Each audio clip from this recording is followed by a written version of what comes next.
Give me a second. I'll also just get right back. One moment. Me too.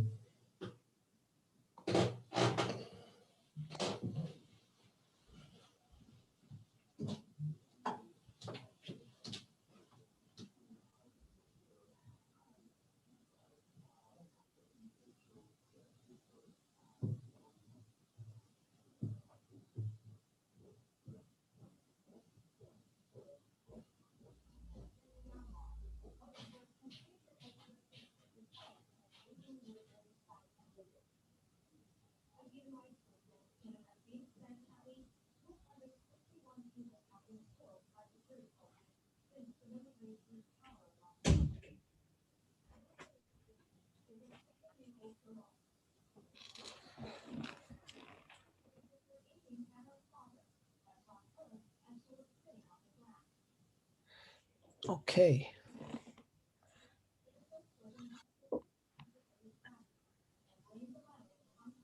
So our topic today is on relationships.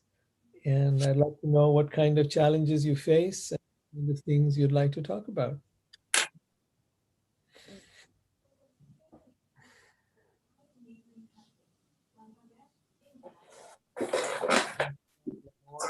Tina, Brian.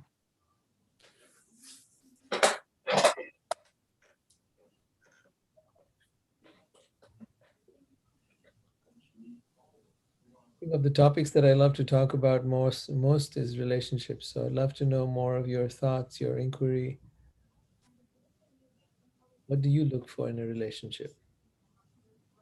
I think one thing I'd be curious about is overcoming, like if your partner is angry and not being reactive and just looking at them with love and not, sometimes we can get caught up in their stuff. Oh, yes, absolutely. We can get totally caught up in their stuff. So, give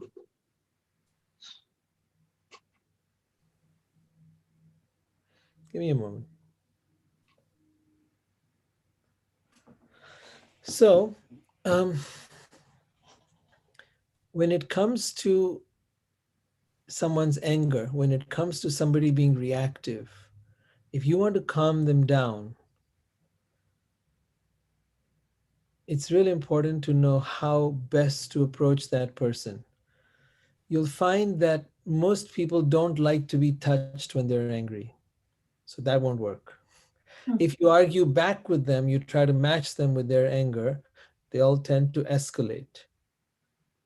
Right? Usually they're angry because something has gone, they're upset about something. So your best bet would be say, hey, would you, if you could lower your volume, set up a pre-agreed code with your partner. If you could lower your volume, I might be able to hear you better. So use this miming technique. Tell them in advance. You tend to raise your voice when you get angry. I'm going to let you know the next time that happens that if you could lower your voice, I might be able to hear you better. It's a technique I used with my 3-year-old when my daughter was 3 years old. I find it works with grown-ups as well. But what it means is because they're yelling, there's no point talking louder than them. And your best bet is to get them to realize that you can't hear them.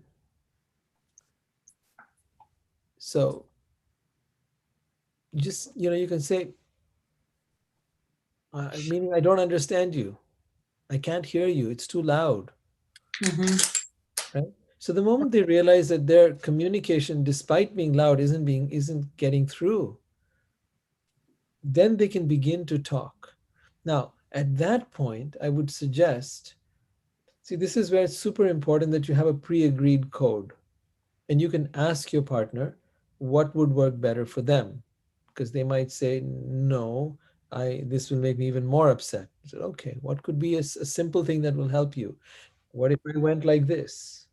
What if I what if I came and placed my hand on your heart? Would that help you calm down and come into your body? The idea is I want you to be able to communicate what you're feeling without yelling about it. So, how could I help you at that time? So now you're coming not from a confrontational point of view, but you're saying, how can I support you? Communicate what you want to communicate so that I can hear you better, so that you can get what you want, if possible. Mm-hmm.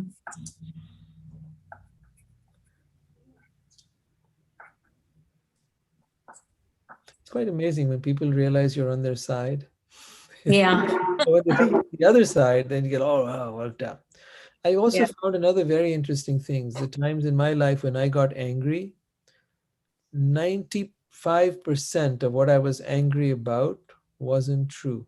My mind had made something or other up. When I Mm-hmm. finally got down to talking to the other person, yeah, there was a 5% or 10% element of truth to it, of what I was thinking and feeling. But the rest, I had made it up. Mm-hmm. It was really shocking to learn that. But in the anger, I wasn't seeing that. I had got become so convinced about my flawed perception that I could not even imagine anything else. Mm-hmm. So our Yeah, our job, that's very helpful. yeah. So that's why it's real important to help each other come down to a place where you can really share from a place of the heart.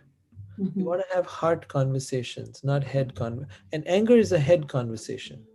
Mm-hmm. And head conversations are always messy. Mm-hmm. Heart conversations are soft and empathetic and caring, compassionate. Mm-hmm. And in that, what is important is is learning how to communicate with vulnerability, because behind anger there is always a much deeper emotion. Mm-hmm. And what you want to do is find out what that deeper emotion is. Mm-hmm. So let's say your partner goes into a state of anger and you're able to calm him down. Say, take a deep breath and come deeper and tell me, what are you feeling behind the anger? What's behind the anger? Mm-hmm. So your first step is to get him off the shouting part, which I told Right. you. The next step is to say, what's behind your anger? What's the deeper feeling behind it? Anger is usually just the tip of the volcano. You want to get into the volcano and find out what's inside.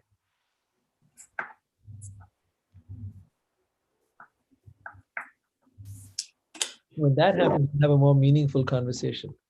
Mm-hmm.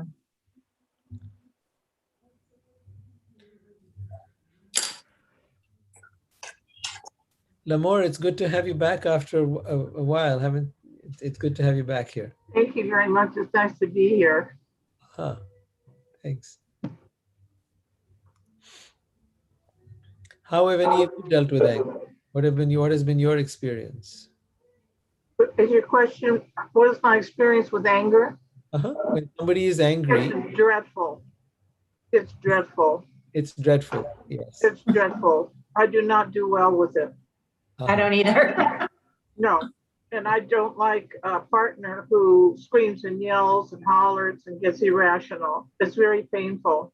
It is very And painful. what's even more painful is that I get into that. Mhm. I find myself reacting to that with this nonsensical anger. Right. And that's even worse. Uh-huh. Now you're no longer not only mad at them, but you're mad at yourself. Well, not mad, but very disappointed. Right. Mhm. Okay.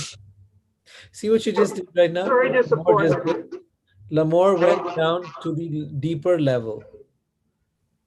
Not mad, but disappointed. She Mhm. immediately switched over to the deeper layer of emotion. And if you can get a person who is angry to start looking at the deeper level of emotion, what's behind that, you'll begin a real conversation.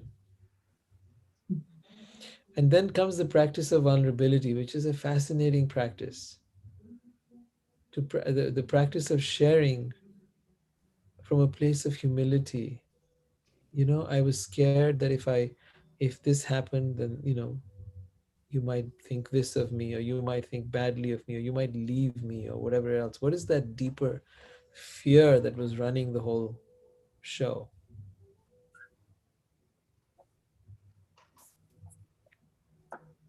That takes, one has to create a safe space for that, so the conversation can go there. Mhm. I think you have to really trust your partner to do that. Absolutely. Totally. Exactly. That they even hear that. Yes. You have to actually, you have to work there is a way to actually work your way to such a conversation. It starts off by an agreement that when you're angry, I can't hear you. If you would be willing for me to set up a series of signals or codes whereby you can calm down and we can begin to talk more from the heart, we can begin a deeper conversation. At that point, you encourage a more, like, what is it? What is, for you go first with the deeper feeling. From the deeper feeling, you come to the place of um, more vulnerability. It's a gradual progression. And I have a follow-up question to that. I heard somewhere a while back, and I can't remember exactly what it was, that like any emotion you have dissipates after what, 30 seconds or 60 seconds, something like that. Mm. So if you can, I don't know, I guess get someone down and like, within, there's like only a certain time frame that like an initial emotion will last. Mm. And if you get past that, then you can start to like. I don't know about 30 seconds and 60 seconds, but I know the Italians, according to some friends of mine, they have a sort of thing. They call it the 5-minute rule. They say that every person gets their 5 minutes to vent their anger, to explode, to express, and it's a culturally accepted thing that everyone can do it. And usually, what they find is that if you give a person that space, then they calm down. They've said all they've got to say, right? And then that conversation can go further. Now, because it is an equal and level playing field, no one takes it personally. No one takes it to heart. In cultures like America, people take it to heart. Where I grew up in India, even as a kid, I took it to heart. People, and a lot of people did get angry, and that was the most common mode of expressing emotions, was getting angry. And I was like, it was really, like Lamorte just said, it was very, very disturbing, and felt very, it just sort of rattled, inside, and it was just very hard to take. But over time, I experimented with this idea. I had this, as I said, some friends from Italy. I said, you know what? I was never, I found that when I was growing up, my parents could be, they could yell and scream and do whatever, but we weren't allowed to do that. And as a result, I had to learn how to not be angry. I never had the permission to be angry. Would you be willing to let me do that? Because you say that in your culture it's okay. so, so I tried some experiments at that, and I was like, it didn't feel good. But I ended up finding out that much of what got me angry was stuff my mind was making up. I have a great observation here from Daniel, who says, my frustration and lack of control lead to my anger. So yeah, I agree with you, Daniel. If you'd like to put on your camera and come up forward and share with us what your thoughts are, we'd love to hear you.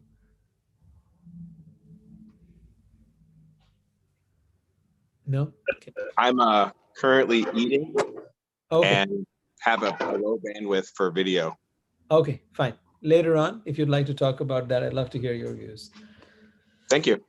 Mhm. Yeah, so but I do agree with Daniel that frustration and lack of control. So lack of control is a really interesting point he's bringing up.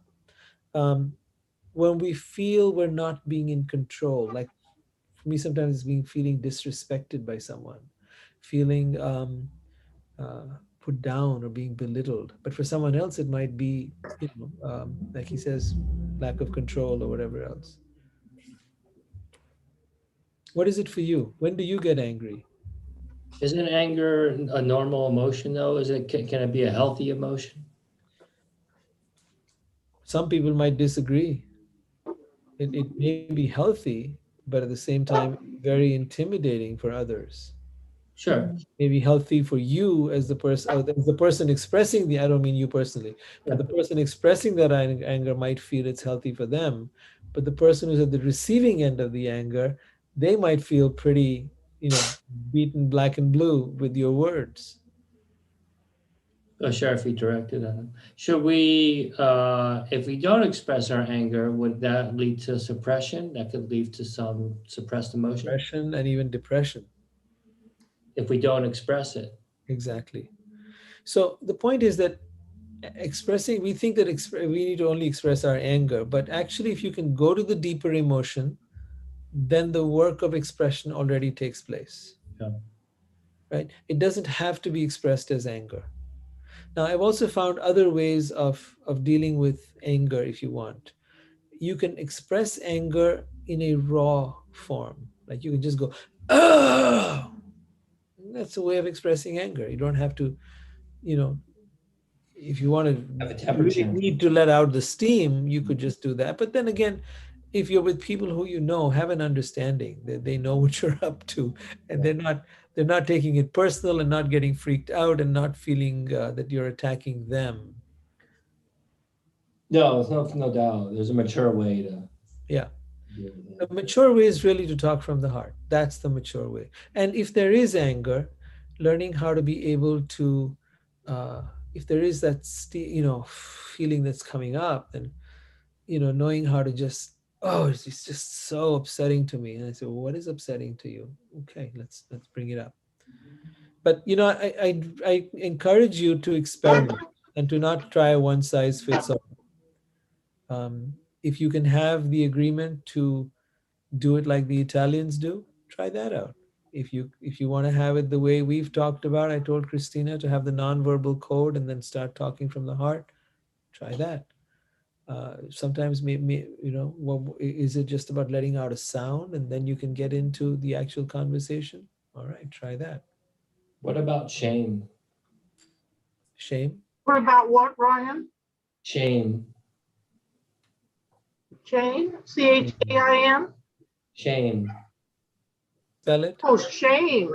Shame. Shame. right? Is that what you're saying? Yes. I see. All right. Ask your question more fully. Well, how do you feel about shame? How do you deal with shame, and what is the root cause, I guess, of shame, and how does that tie in with Mm. anger? What is the root cause of shame? Is it's not about feeling like you've done something wrong, but you are something wrong. There's something wrong with me. That's at the heart of it. I am somehow not okay. I'm somehow flawed. Something is wrong with me. Yeah. That's the deepest level of shame that you'll find. And I'll tell you this, almost every human being has it. One of the ways to overcome shame that I've seen, and I'm not saying by any means that this is the only way, I'm sure there's dozens of other ways as well, is to own the very thing that someone could shame you for, or even you could shame yourself for. I'll give you an example. Women have often been shamed with this thing of being called sluts because of their sex. When they express sexuality, either other women or men will say, mostly other women I hear, will shame them for being a slut. But what was observed by some women is that when men are overtly sexual, amongst men, they are never looked down upon. They're never called sluts. They're called studs. They're looked down as heroes because they're for the men who are overly sexual amongst men. Mm-hmm. So they found this to be a very terrible dichotomy, that this shaming of women as sluts for their sexuality, and the uh, I don't know what, creating a hero of men who are overly sexual. And they said, you know what? We're going to own this word slut. We're going to call ourselves sluts. And they redefined it and wrote a book called The Ethical Slut. Mm-hmm. right? Creating their own definition of that word. Say, Mhm. you can't shame us anymore. You want to call us slut? We own it. Kind of like I, reverse and I, psychology. and I, pardon? Kind of like a reverse psychology, like, Absolutely. So if you own it, you can't shame it. yeah. Try it out. Think of Yeah. an area where you feel shamed. Let's say you feel shamed because you feel you're not good enough. Okay? What if you owned it? I know I'm not good enough, and nor is anyone else. In fact, there is no such thing as good enough. So I'm perfectly happy being whatever good enough you're trying to talk about because I know there is no such thing. Nobody is good enough. And I'm perfectly comfortable being not good enough. Both ends of the spectrum, That makes sense. right? Because your mind in its critical nature wants to mess with you. You got to stand up to the bully within your head. So there's two parts of you. One is there's the bully within you, and there's the other part that's like the child within you. And then the bully is doing the shaming, and the child is the one being shamed. Hmm. So you got to give this child the power to stand up to the bully. And so now, basically, whatever you throw at me, I'm going to own it. You say I'm not good enough. You say I'm stupid. You say I'm messed up. Of course I am, and I love it Hmm. because I know we all are. Show me someone who's not, Hmm. right? And in fact, there's no such thing as not good enough or you're stupid or this or that or whatever your mind wants to throw at you. Hmm. Challenge the bully within your mind and see what happens. I do a lot of work with that. I set up courses to teach that, how to do that in great depth. I've also work on one with people, teaching them how to do that. But yeah, the general gist of it is that to challenge the bully within your mind. I put out some videos on YouTube. There's one called The Mind Virus, or I think it's just Mind Virus. And it's about the bully within.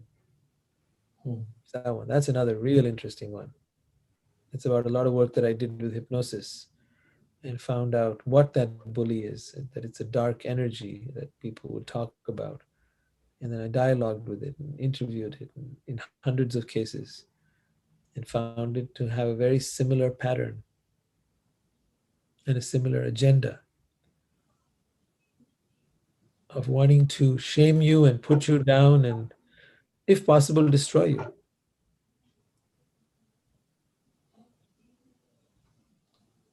Where does that voice come from? Does it come from, I mean, isn't it a lot of it from society kind of expects more of you and that kind of thing? Yeah, there's that. But then we have to buy into it, right? If you're a rebel to society, then you won't care about what society wants. Yeah, that's true. But if you fall into that, if you start try to appease society, your family, your society, your religion, your whatever else, then you'll find yourself inadequate, not good enough. Yeah. And you know, I mean, nobody fits the bill perfectly.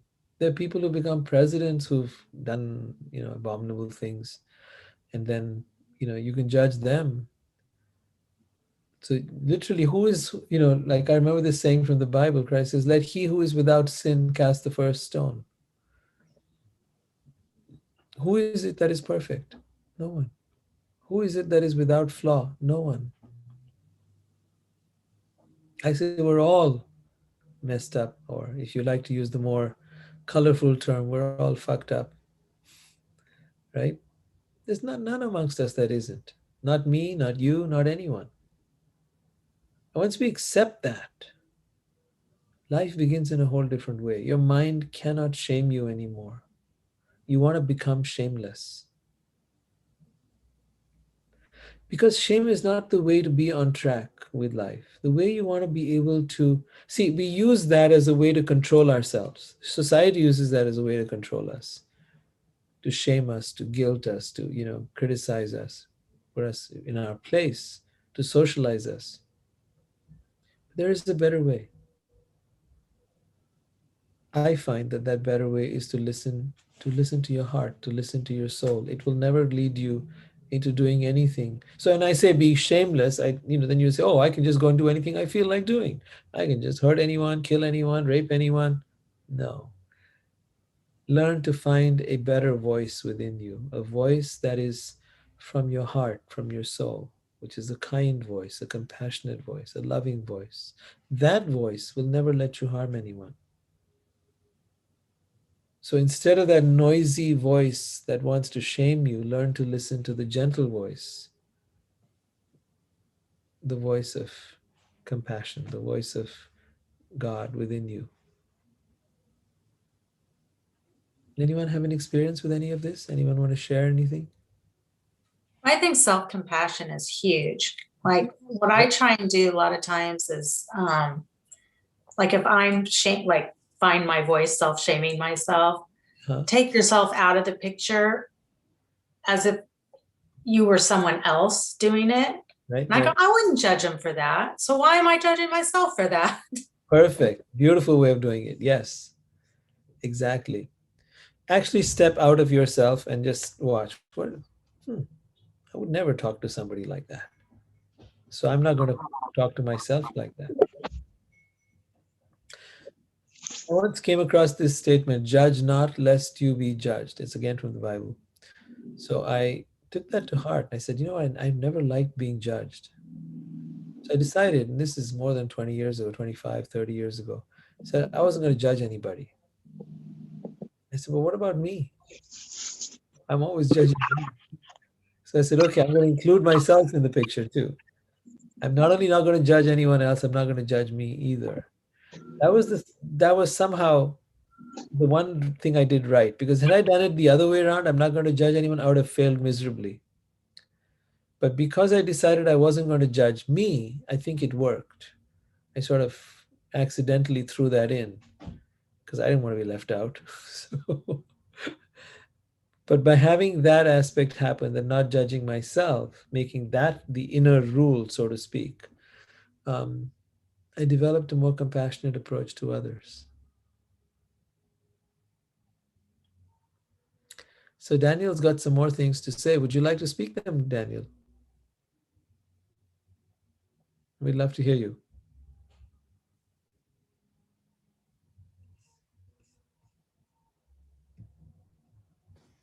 I think Daniel's on mute. You're on mute. Thank you. Can you hear me now? Yep. I seem to find that I wanted to understand why I had certain thoughts and why a lot of those things really weren't in my best interests. So I wanted to get to know my inner critic, my shadow. Mhm.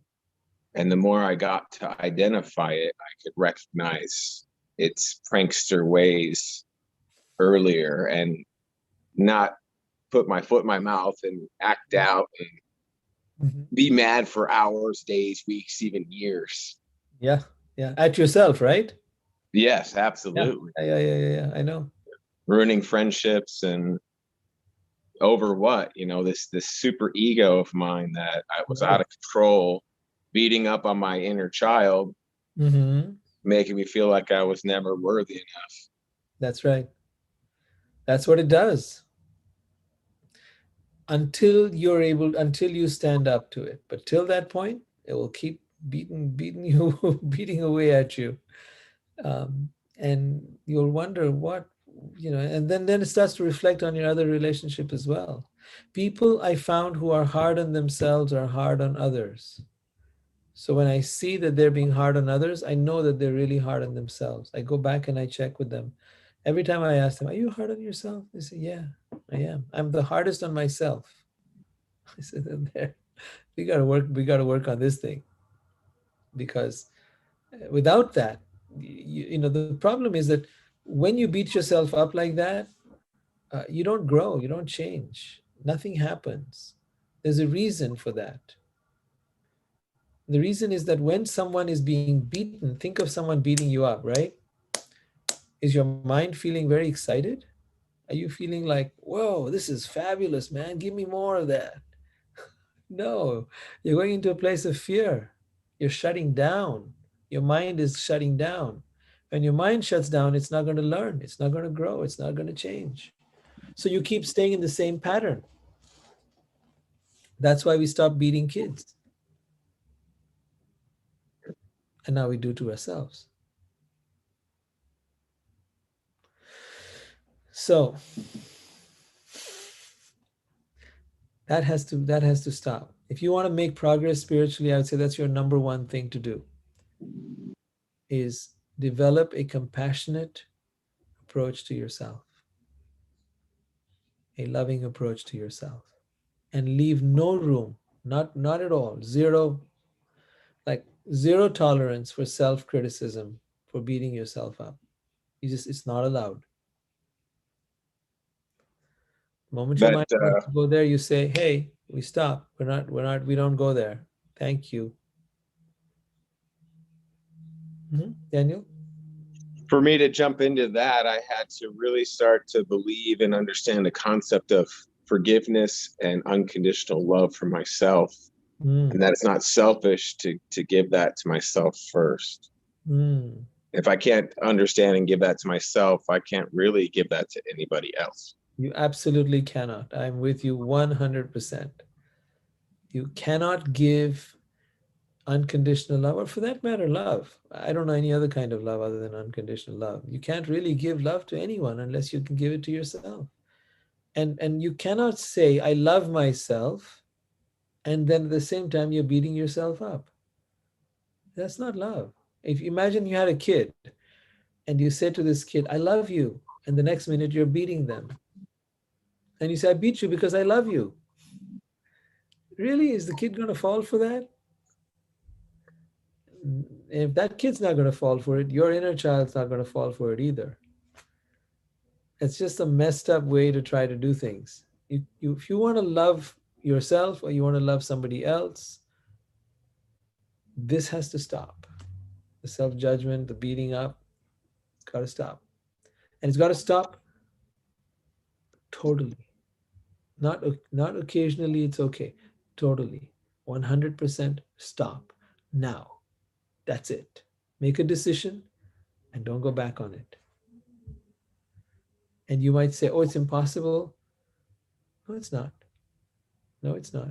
There is no room for me in my mind for self-judgment. It is not allowed. It's banished. It's banned.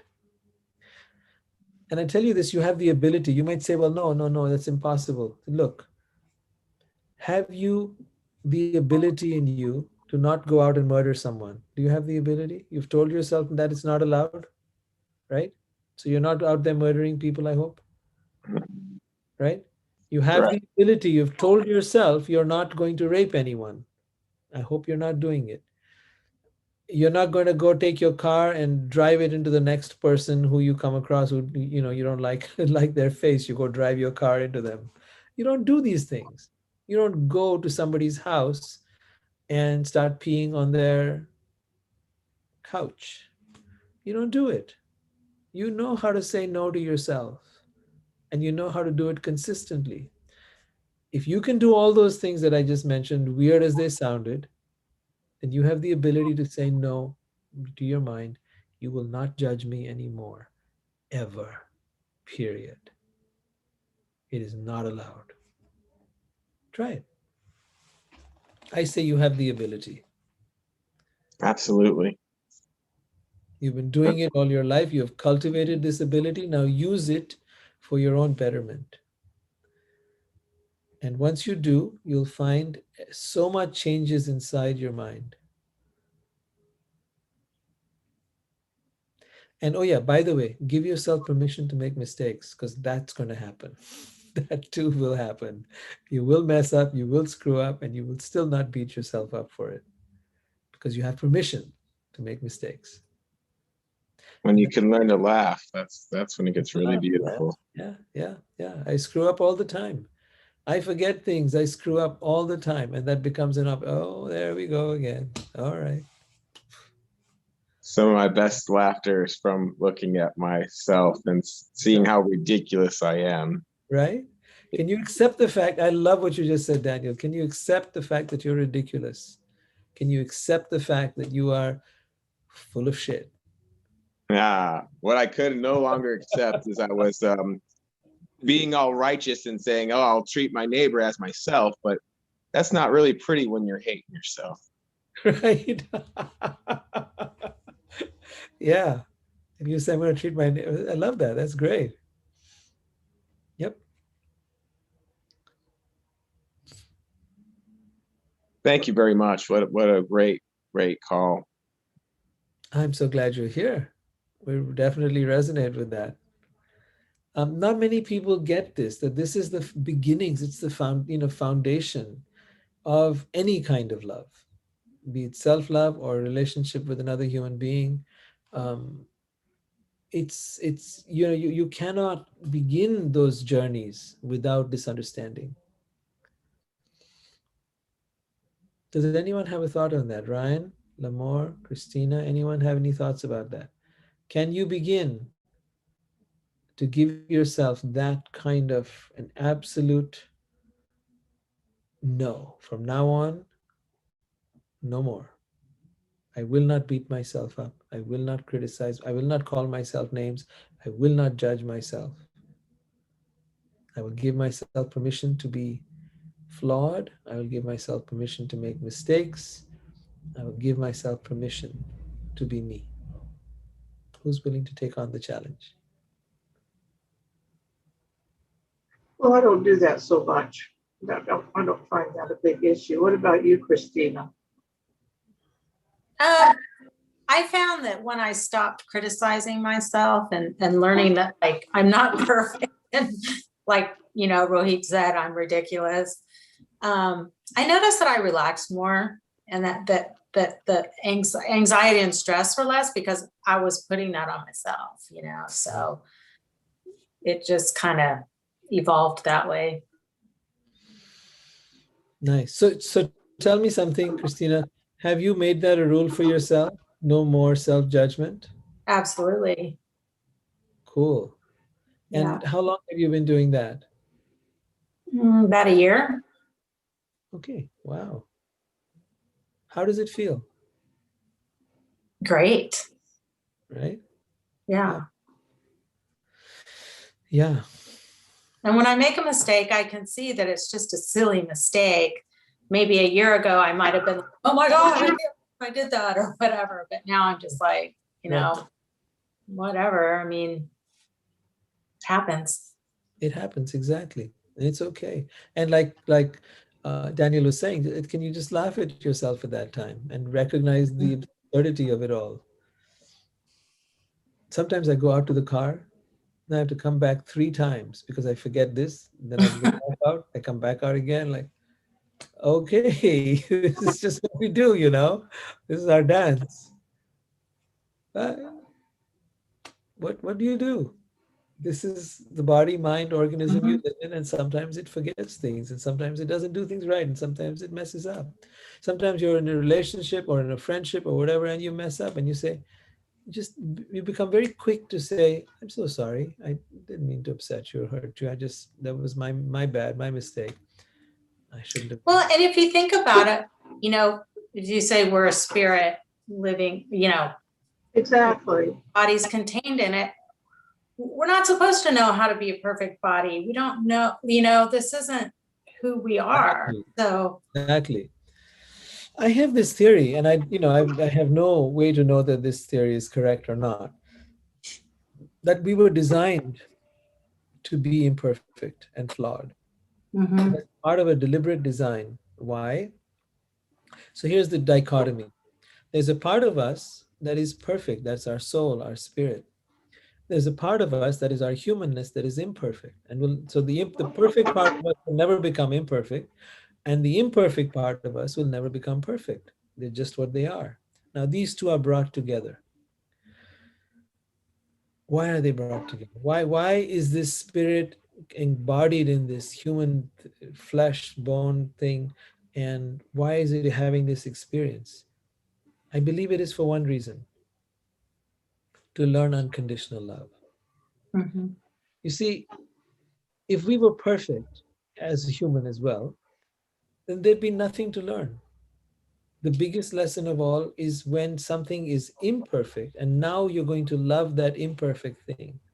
If something is flawed and you're going to love that flawed thing, that's unconditional love. Unconditional love is not because you're perfect, therefore, I love you and that's unconditional love. Absolutely not. I accept you with all your flaws and all your mistakes and all your mess ups and all your imperfections. That is unconditional love. Well, it seems to me too, Brody, like you were saying earlier, if you're coming from your mind, Hmm. this is one reality. Right. If you're coming from love, or Yes. you see yourself as a spirit, Right. um, you don't do that. I mean, it's so easy not to do that. Exactly. Exactly. You see, the first part is the design of these two things being together, the perfect and the imperfect. Now, the point you're making is very significant, Lamore. The imperfect, the mind cannot love the mind unconditionally. It is not capable of that. It is constantly seeing the world as good and bad, right and wrong. It sees things in duality: positive, negative, right, wrong, good, bad. I like it, I don't like it. I agree with you, I disagree with you. It's constantly seeing the world like that. So the mind is incapable, I believe, of unconditional love. Therefore, we need to awaken the soul. This is the perfect opportunity for the awakening of the soul, and to bring that into play, because that has the ability to love you unconditionally. And as you do that and practice that with this flawed human vessel that you're in, perfectly flawed vessel that you're in, you develop an incredible amount of compassion and self love and acceptance. Uh, it's just phenomenal what starts to happen. Kiss your monster. You, I like that. Kiss your monster. Ooh. Yeah, because we're designed to get old, to get sick, to die, all of that.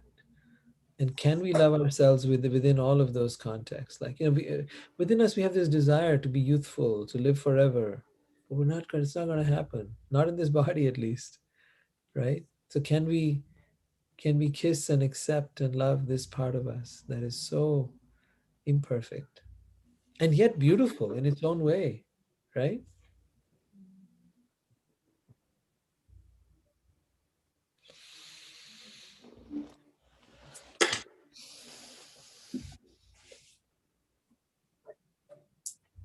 What do you think, Ryan? Not heard from you in a bit. Yeah. I mean, it sounds great. And, I can do that. I mean, I haven't always been, lately, I've been judgmental of myself. Okay. Been something recent. I used to not be, but I think I'm going through like a midlife crisis or something. And I'm kind of looking back and Mhm. why did I do this? And, I should have freaking done that. And, why was I so stupid? So regret and stuff like that. A lot of that stuff. Yeah. Yeah. And, It's I've had a lot of time in my hand with COVID. Mhm. I haven't worked much. And I'm going to be 50 next month. So I've never really been like that. But for some reason lately I have. Ryan, thank you for sharing that firstly, and for the vulnerability of sharing that. Um, I want you to know that this is the perfect opportunity for you to learn what true self love is, and what acceptance is, and what awakening of your soul is going to look like. I want to encourage you to start with a resolution, and that is that I will no longer criticize and judge myself. No matter how many mistakes I've made, no matter how much I've messed up my life, no matter what I've done, I'm no longer going to do that. Instead, what I'm going to do is I'm going to learn to be able to look at myself with compassion. I'm going to see myself as with all my faults, right? And then breathe and allow this part of me that is called the soul to come forth and love me. So think of this part of you as being like the perhaps the most perfect parent you could have. Think of this part of you as being the divine self, a particle of God right here within you. Think of this as having the capacity to love you and accept you as you are. Okay? Please be the mess, the flawed being that you are, because every one of us is. We all screw up. We have screwed up. I've been the biggest screw up in my family. They all try to create this great image of being so incredible. They see me as the screw up in the family, but I'm perfectly happy with that. I accept that. I'm not willing to follow their norms, their ideas of what success looks like. To It's me, like Terry Cole Whitaker used to say, "What you think of me is none of my business." right? And that's so big. That's so big. That's good. When people label you, it's ridiculous. It's ridiculous. Yeah. What you think of me is none of my business. Beautiful, yes. And so, similarly, Ryan, what your mind thinks of you is none of your business. You don't need to give it that much importance. Your mind is not you.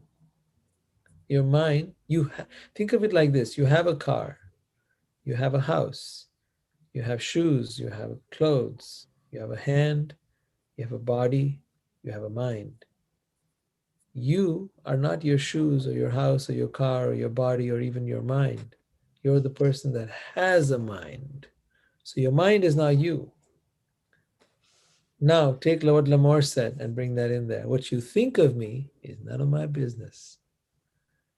So mind, what you think of me is none of my business. I don't care. You can think whatever you want to think. I'm not falling for that. I'm not buying into it. That feels better. Yeah. Your mind wants to shame you. Your mind wants to put you down. Your mind wants to do all that.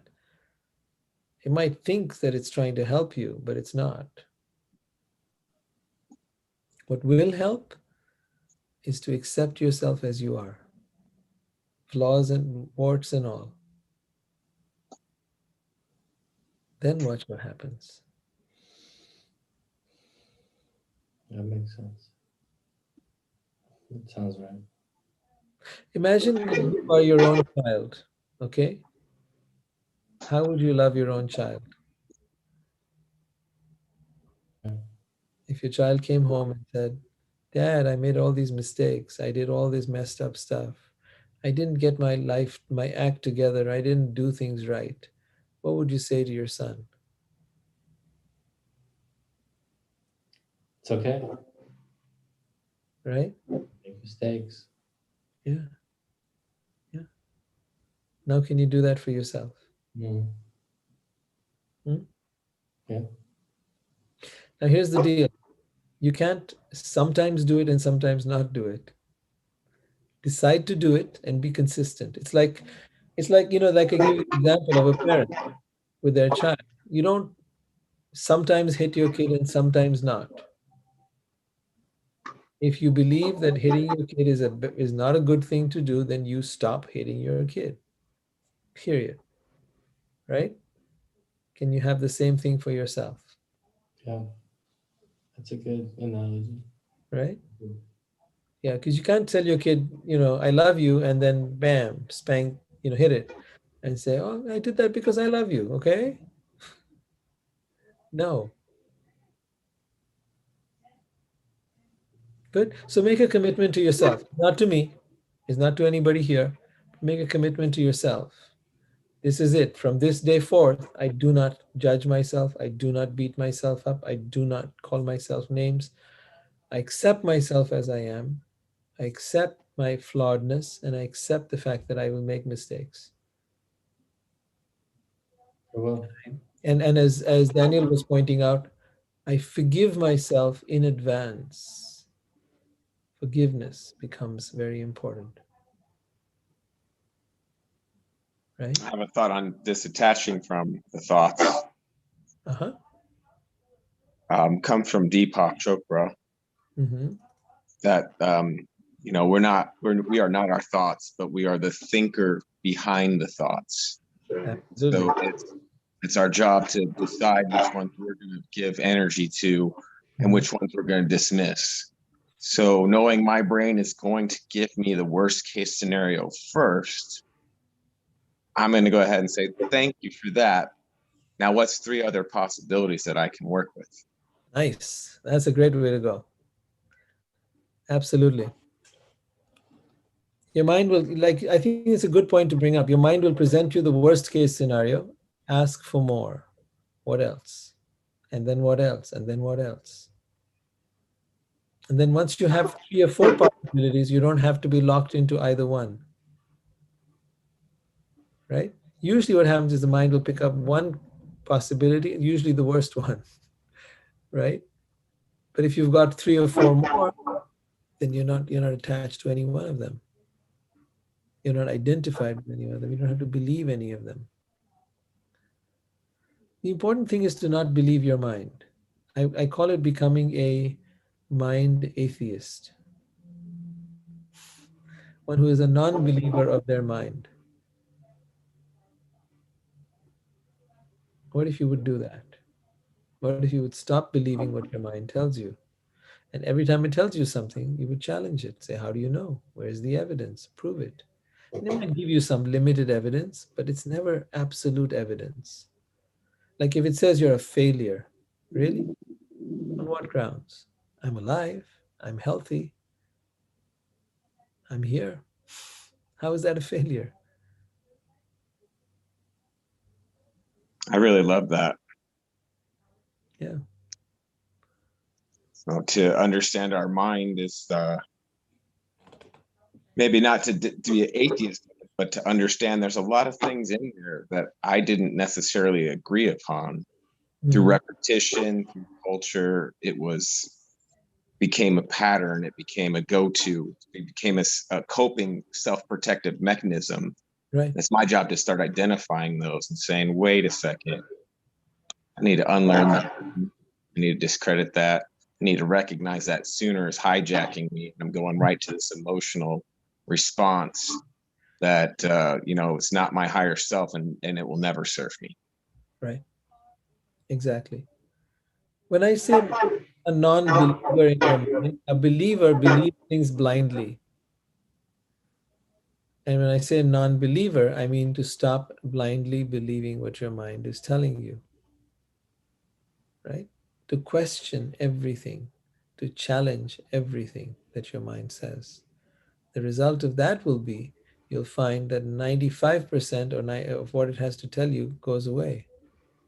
The 5%, which is the practical day-to-day stuff, sure, that's needed. That's what it's meant for. It's meant to do just that, handle your day-to-day stuff, your reminders, it's like a computer, really. How to get from point A to point B. Okay, how to do this task. Good. It's meant for that. But as far as what your worth is, what your value is, what you're capable of, there's no say in that. That's beyond its pay scale. It's not capable of determining your worth. Gee. And we don't want to give it power to do that.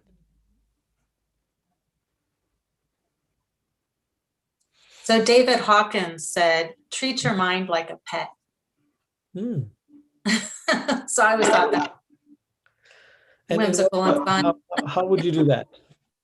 Well, because it's not your mind. It's like how you would treat your dog or how. Right. Yeah. I do a lot of work around that, around how to train your mind like dog training. How to be able to train it just as you train a dog. Mhm. I believe you can. Mhm. learning how to set boundaries with your mind, learning how to set, how to be very consistent with it. Those are all the things I learned from dog training. Repetition. Mhm. Mhm. Yep. All that stuff. And it works great because what is a dog after all? It's also got a mind. You've got a mind. It's just, it may have a smaller mind, than you, but basically it's a mind. And it can be trained the same way like a dog is being trained. The interesting thing is, it's always seemed to me, I don't mean to be contradictory, but it's been my experience, Roti, that the animals train us. We think, our ego thinks we're training them, but they're training us. We do it. They're training us to feed them. They're training us to take care of them. Exactly. Exactly. Yes. Exactly. Yep. But aren't we all like training each other? Isn't that what a relationship is? Mm-hmm. I always say you train people how to treat you. Mhm. If you're being treated badly, then you probably trained them to treat you badly. You let them get away with it, just as you did with the dog. And you allowed for it, and you would tolerate it, and you said, "Oh yeah, it's okay, doesn't matter." And then they kept doing it. But if you stop them right up front and say, "Hey, you don't talk to me like that. You don't call me names. You don't yell and scream at me. That's not okay. I won't take that." Boom. Well, I think that is sort of automatic in terms of what we've been talking about earlier. Mm-hmm. If we don't agree with that, we're not going to allow that, Rosie. Right. If we identify with it, oh yeah, you're right. You see me, I'm this lowly person or whatever, But if you love yourself, you see yourself as spirit, I don't think you allow someone to do that to you. That's right. There are people who, and then they don't stand up for themselves. So you can't, once you do see yourself as spirit, you need to stand up for yourself to either those kind of people or your own mind. And It's not a allow. different way of seeing. It's a different way of seeing, isn't it? Uh-huh. Yeah. How do you see that? Well, just exactly what we were talking about. Mm-hmm. Okay. It's 9:03, so let's wind up for today. And so glad you guys came. If you're not on my email list, if you're not getting my emails, just type your email address onto the chat and I'll add you to the email list so you get reminders every Tuesday so that you remember to be, you can join, at least it'll jolt your memory to be here. So if it's okay with you, just put your email onto the chat. If you want to make it private, you can make it private and I'll be sure to message you. Okay, Thank great. you all. It's been good. All right. Thank you. Thank you. Thank you. It's been wonderful having you all here. I'll see you next Tuesday. Good Thank you night. very much. Thank you. Thank you, everybody. Nice to see you. Thank you. It was awesome. Thank you. Bye. Good night. Good night.